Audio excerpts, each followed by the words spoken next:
Hello guys and welcome back to the third episode of Building with me, Blaubart. Last episode we made this beautiful mine entrance and I'm so happy that we got it done as I've been using it also in between episodes. As you can see here, my diamond armor is now complete and I have the tools, but down there I found something else as well. Now take a look at this, guys. I've been waiting to say this for a long time, but take a look at this. I've been doing some mining off cam, and as I was doing it, I found yet another spawner not too far from where we live. And this time it's a spider spawner, so I'll be making this to a farm if I do not decide to make it a mob farm. Now we know where it is, so I think that we'll call it a day for the mining and we'll dig straight up and head back home. In the last episode, there was not as much building as I would have liked to be, and as we can see these guys trying to loot my chest over here, I just want to tell you that now everything is done for us building the villager trading hall in this episode. But before that, I am missing one piece of soul sand that I would like to go and grab so I can make the bubble elevator for the skeleton spawner. And I did not want to go in the nether for the first time without you guys, and with the way this seed has been, I'm expecting just to spawn in the middle of a nether fortress in there, but let's go and see what is lying ahead. It's a basalt delta.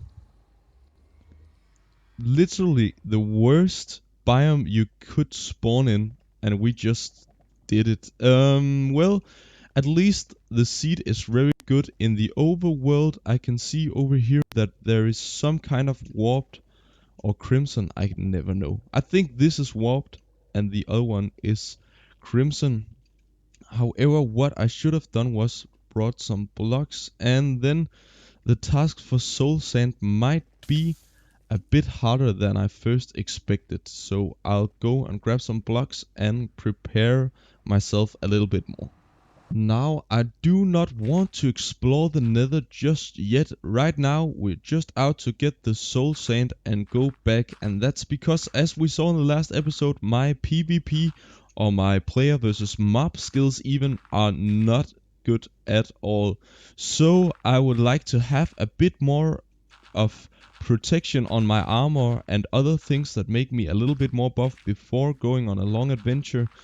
And that is what this trading hall that we're going to build today is for. Now I need to just make sure that I can find my way home.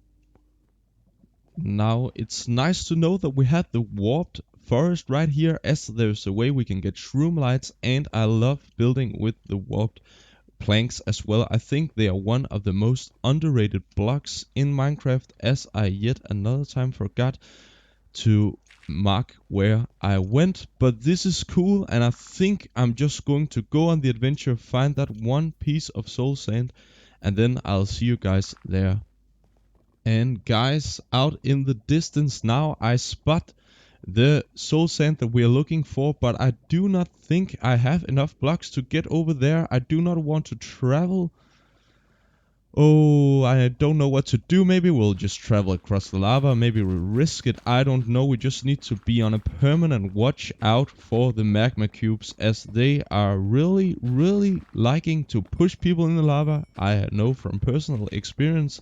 So I think I'll just grab some blocks and we'll head over there, hopefully not dying in the process. Now, you would think that I would be able to make this jump no problem, but it's maybe just a bit too daring to do. Can I grab this? Yes, I could. Oh, I don't know what to do. Maybe we'll just go for it, and whoop, we are safe, and we got a soul sand right here, and now it's just time to head home through the not so dangerous road as we've already built it. Oh, what am I doing? Oh, that was so lucky. I can't believe I just did that. I just can't believe I did this. Man, that was stupid. And we are back home safe. Now we got our soul sand and let's go and travel to the skeleton spawner that I made. And you can see here my very functional but ugly minecart rail system. And I think I need to turn the sound a bit more off. And we did not make it all the way. I actually did not test this one time. So maybe for the next time we'll just grab this and switch these two around. That was kind of anticlimactic. And we are arriving here at the skeleton spawner. I have some sorting chests, a place to throw out all the extra bows and weird stuff that I do not want to keep. And in here, I actually think it's right behind this wall, if I remember correctly. Well, I did not. Somewhere there is the spawner. It's not here either. Okay, I'll just find it. And now everything seems to be working in this spawner, and that's just great. They are falling down. I found out that I had not made the drop tall enough for them to be one shot. I've considered making it just lava that kills them, because I will anyway be making an enderman farm shortly for an XP farm, and then it will just be an AFK bone meal farm that I could stand here in for a couple of hours. As you can see here, maybe they would be able to die as well one shot when I get sharpness 5 on my sword. But everything works. There's just one thing that I did, and that was that I forgot a minecart, so I have to walk all the way home, but I'll meet you guys there, I guess. Now guys, I just listened back the recordings I made so far in this video, and boy were they boring. You know, I'm still new to this YouTube kind of thing, and when I get to playing and have to concentrate, my voice gets, and I didn't know it, but it really was boring to hear. So I'm sorry about that one, and I promise you that's something I'll look into not happening again, at least not in this episode. I don't know whether you guys noticed it or not, but now you did. You can go back and listen to it if you want to do that. But now let's get into building the very first layer of our new villager trading hall / pirate fort.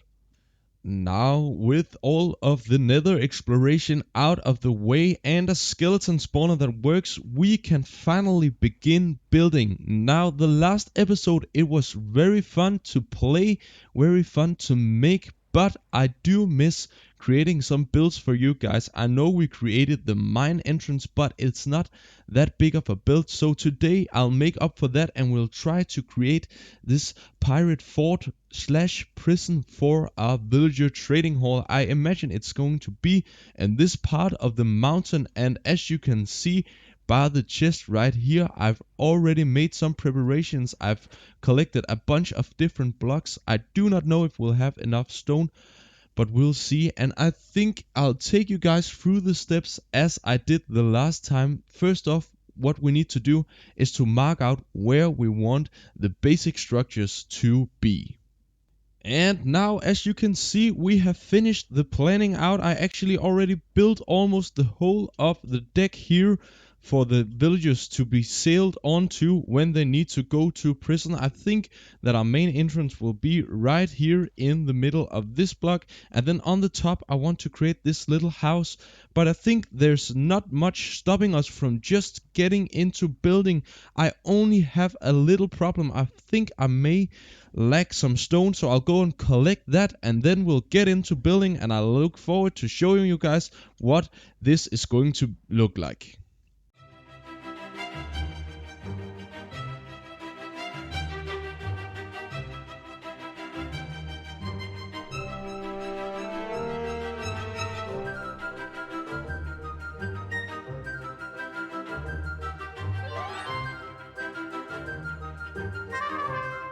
Now, isn't this beautiful? We have laid out the beginnings of our villager trading hall or pirate fort here, and I'm just in love with how this is already looking in the little caving in from the mountain. Now, you might say that this looks a bit small, from a fortress side of things, but it's because that I actually want to keep expanding it out this way.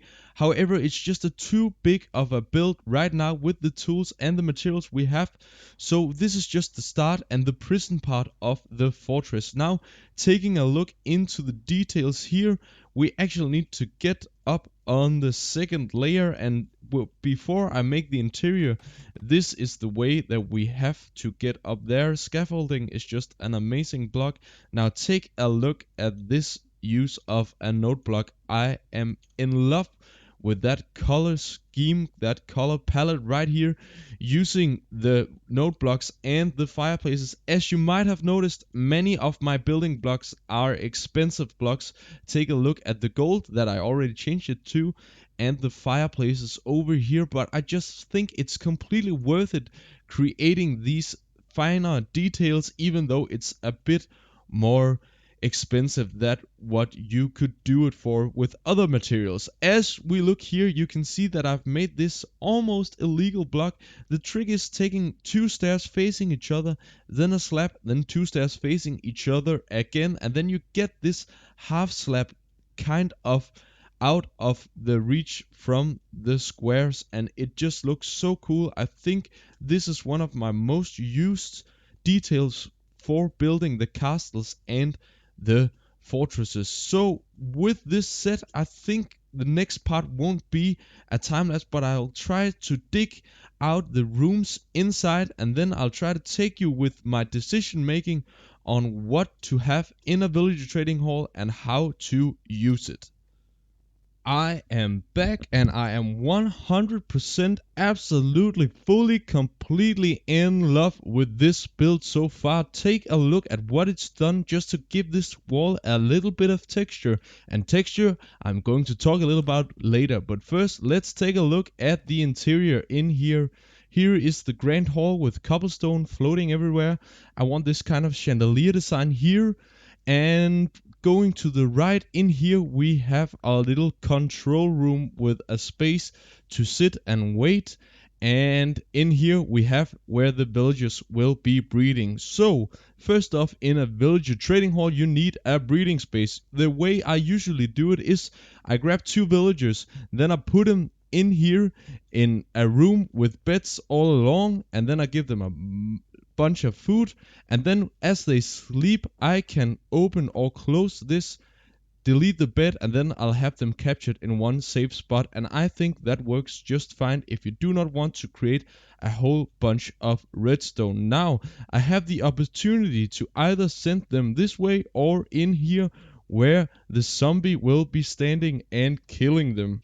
The zombie and the process of zombification of the villager I can be watching from here, as I can turn on and off the powered rail to release the villager, and then I can make it drive this way with the minecart down into the basement where I have a bunch of prison cells going on in here. I think I have room for 16 villagers down here, which will be just fine.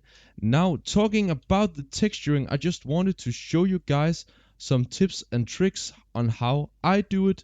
So first off, we need to create just a bunch of stone stairs, and I need to get rid of some of these things there was. And what I like to do is that I like to create big piles of either of the blocks. As you can see, it's already just all blanked out. I'd made everything stone so I can get an overview over how to make it texture. So what I do is I do these spots or patches of one block, as it makes it not as busy in my mind, not as ugly as well. It's not ugly when it's busy, it just creates, when it's a big build, a lot of noise that you can get rid of doing this method. So I will usually take one variant of the color, which is gray now, and create patches with, and then the other I'll try to do the opposite corner. So for example, in this cell I have this stone bricks over here. I'll put the andesite the other way around, and that is just a nice tip that I want to share with you guys. Now, it can be really cool to just plaster it in all different kind of textures, as you have seen maybe beat ups do it at so many times, and he's so good at it. However, my building style does not quite fit that. I like the kind of Minecrafty looks with a bit. I don't think that it's necessarily bad for it to look like it's in a video game. I want it to be realistic, of course, but this kind of cartoonish build with realism is just my style. And of course, as with everything else in Minecraft, you can do it exactly how you want it to. I'm just showing how I would do it. Now in here, I went for this kind of more worn down look, and I don't know if I'm quite satisfied with it, as the cobblestone is very busy and the design here is busy in itself.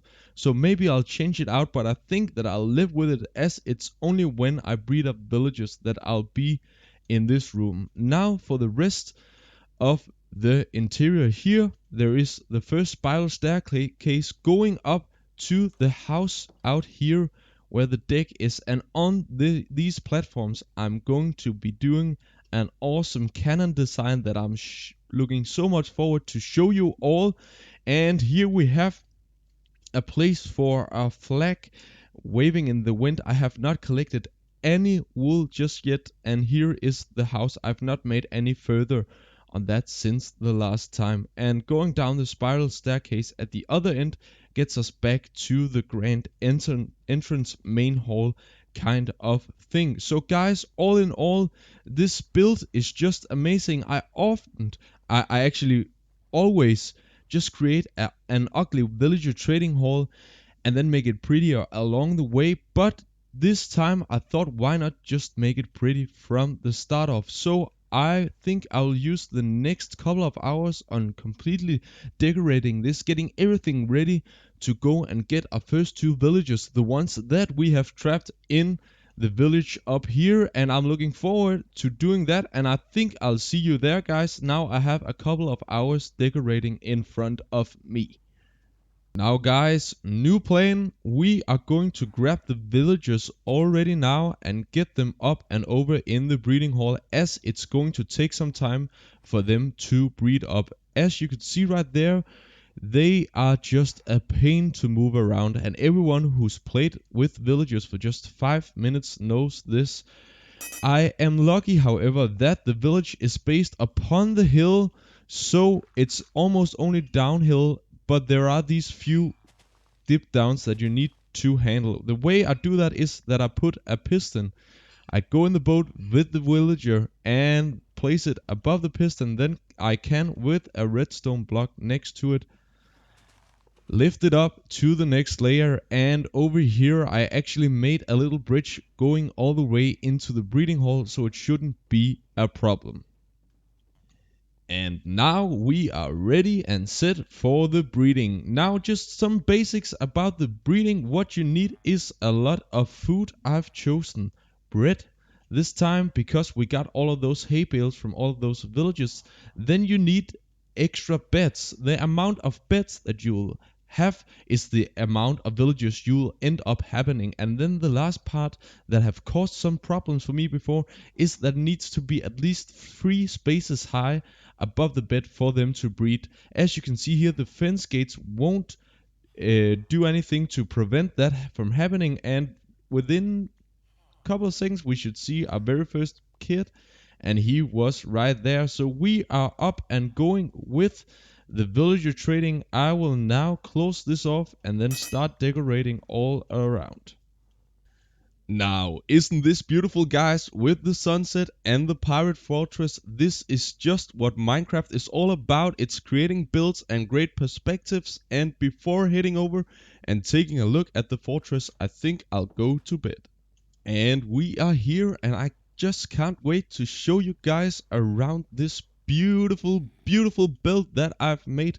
Over here is a little place where the guards can sit during the long nights and play a little bit of marbles or something else, maybe roll a dice. The thing is that when the way you make this is that I've actually, if I just do like this, taken an item frame and put the melon seeds, I think, on, and if you then place a birch trapdoor on afterwards, a birch pressure plate, of course, on the trapdoor afterwards, then it'll have this look as if it was a whole plate. They have a resource for the water as well, and that's just great. Going in the Great Hall, there's not much decoration here, but I do not think it's suiting that it had that either, because this is a prison.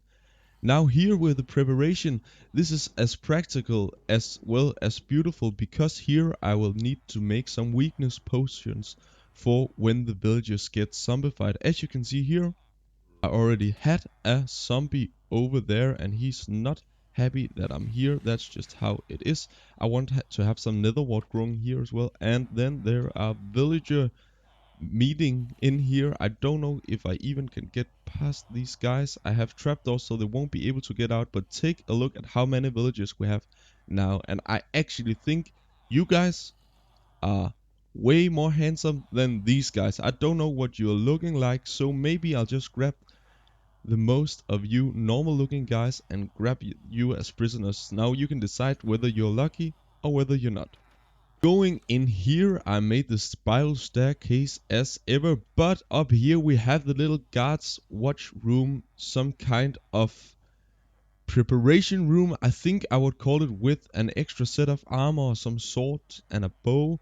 And here a drink. I actually can see here I'm lagging a tripwire hook, but I'll place that somewhere else. A little painting, and then just as we walk out here, you can see my very own cannon design, and it's inspired, of course, from many other people who's been creating cannons, but I'm just so proud of this design.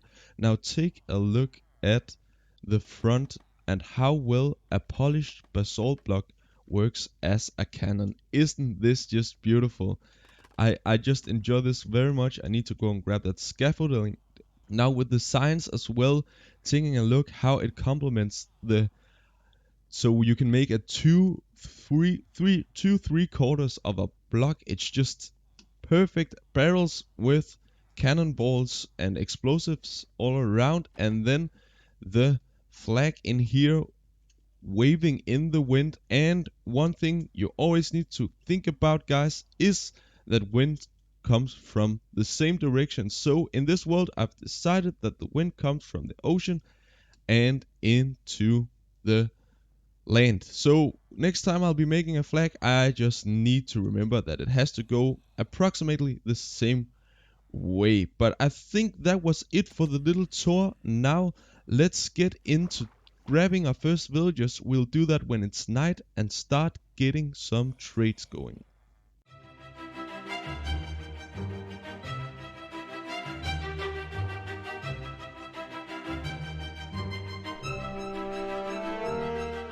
And we are back, and this was way more efficient than I could ever have imagined it to be. I think we only spent around 20 minutes on getting all these different kinds of traits here. As you could see already, we had mending, and efficiency 5 I think is up next. And as you also can see, all of these are kind of pricey. So what I want to do before going out and spending way too much emeralds on this is to go to the nether for the next episode, get exploring, finding our fortress, getting the blaze powder so we can do the zombification process in here with the curing of the splash potion of weakness as well. Also, we have ahead of us an ender dragon fight, which will come, I hope, sooner rather than later, which the blaze powder will also help with doing. With the nighttime coming and the moon rising behind me, there's only one thing left to say, and that is that we created a beautiful build in this day's episode, guys, and I'm so happy that you are all following along. That was it from me, guys. Thank you for following along, and I'll see you guys later.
And once again, congratulations on making it to the end of the episode. Now, over here for the comment of the day from episode 2, it's Samuel who writes, I like much of your work, Blaubart. It would be nice to see the process of how you build different things. And I just wanted to say a big thank you to the people who have already subscribed and followed along, but also just want to say thank you for actually participating in where this channel is going to go. Now, I took that comment up for consideration, and I know that this is a building channel. We built a lot today, and I'll start thinking a little bit more about having building as my focus. With that said, if you like this video, please consider liking and subscribing, as it would help out the channel a lot. And then I'll see you guys later.